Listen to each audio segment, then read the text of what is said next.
Hey, we're at the famous diner cuisine sa Rizal Medical Center. So mga tao, ito si Eric.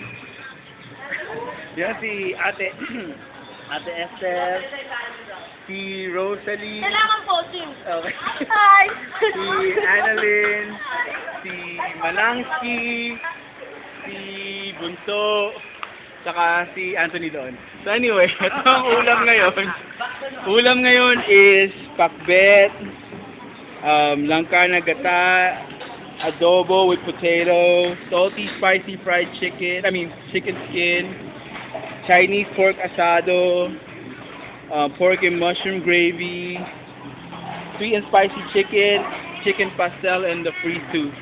So yan ang ulam ngayon sa diner cuisine. Everybody say bye, bye, bye, bye, bye, say bye, bye, sige, bye-bye.